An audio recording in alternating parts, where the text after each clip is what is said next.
The Zephyrian hunting vessel Blood Talon dropped out of hyperspace at the edge of the Sol system, its sleek obsidian hull reflecting the distant sun's light. Captain Vexhar flexed his razor-sharp claws as he studied the tactical display, his reptilian eyes gleaming with anticipation. "Third planet, Captain," his navigator hissed. The intelligence was correct. Primitive civilization barely achieved spaceflight. Perfect hunting grounds. Vexhar's mandibles clicked in satisfaction. The Zephyrians had dominated the galactic hunting circuit for 3 centuries, collecting trophies from 1,000 worlds. Their reputation was legendary, apex predators who had never failed to claim their quarry. Earth would simply be another notch on their belt. "Scan for the strongest specimens," Vexhar commanded. "I want warriors, not weaklings." The ship's sensors swept across Earth's surface, analyzing billions of heat signatures. Within hours, they had identified their targets: a military installation in Colorado, special forces conducting training exercises. Humans, the reading suggested, were moderately strong but slow, with no natural weapons to speak of. Easy prey. The hunting party descended under cover of darkness. 12 Zephyrian elites, each standing 8 feet tall with natural armor plating and retractable claws that could slice through steel. They had cloaking technology, energy weapons, and centuries of experience. What could these soft pink creatures possibly do against such superiority? Master Sergeant Rodriguez was the first to notice something was wrong. 20 years of combat experience had honed his instincts to a razor's edge, and the hair on the back of his neck was standing up. "Something's out there," he whispered into his radio. "Movement in the tree line, but nothing on thermal." The response came immediately. "Copy that, Sergeant. All units, we have possible hostile contact. Switch to Protocol 7. What the Zephyrians didn't understand was that humans had been hunted before, by each other, for millennia. They had learned to be both predator and prey, developing tactics that no single-role species could comprehend. The first Zephyrian decloaked directly behind Private Chen, claws extended for what should have been a silent kill. Instead, Chen dropped and rolled, muscle memory from countless drills taking over. The alien's claws whistled through empty air as Chen came up with his sidearm drawn.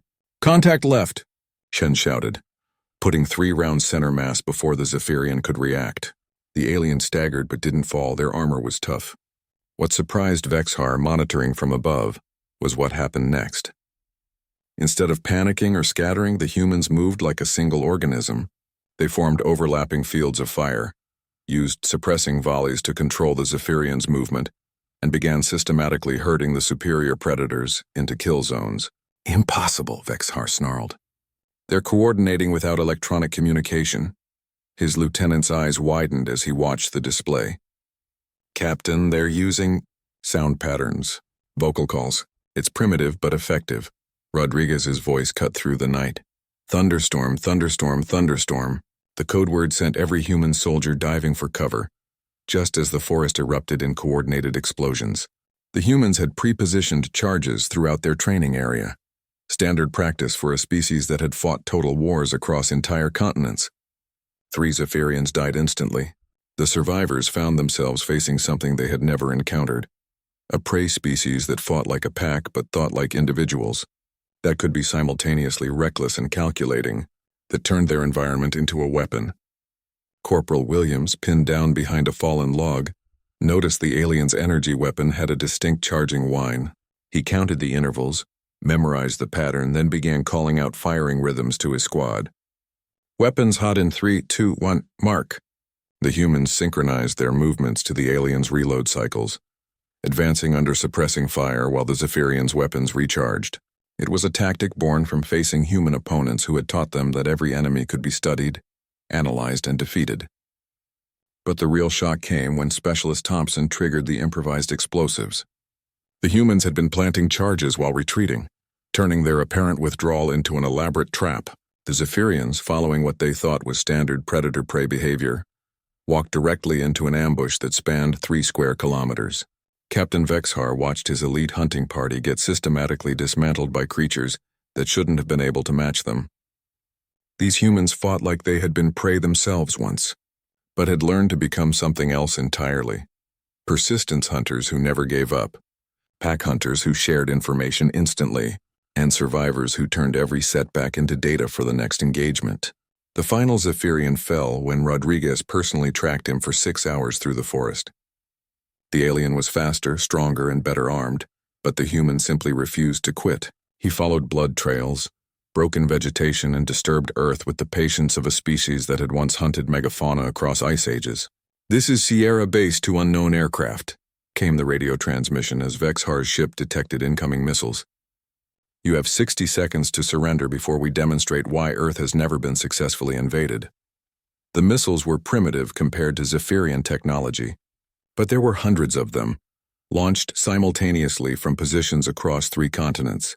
The humans had been tracking the Blood Talon since it entered their solar system, and had prepared a coordinated response. Vexhar fled. The story spread quickly through galactic hunting circles, though few believed it initially. The Zephyrians, apex predators of known space, had been defeated by a species that wasn't even spacefaring. But the evidence was undeniable, recorded by the Blood Talon's own sensors. Word reached the Hunters Guild within a standard month. Earth was off limits. Not because the humans were particularly dangerous individually, but because they were something no pure predator species could understand. A race that had been both hunter and hunted for so long that they had transcended both roles. They were survivors, and survivors, the galaxy learned, were far more dangerous than any predator. The bounty on human trophies was quietly removed from guild records. There were easier prey among the stars, creatures that fought like prey or hunted like predators but followed predictable patterns. Humans were something else entirely. They were the species that turned being hunted into a learning experience, and every lesson learned made them deadlier. No predator hunts on Earth twice because no predator leaves Earth unchanged, and the ones that do leave carry word to others. Find easier prey. The humans are already hunting back.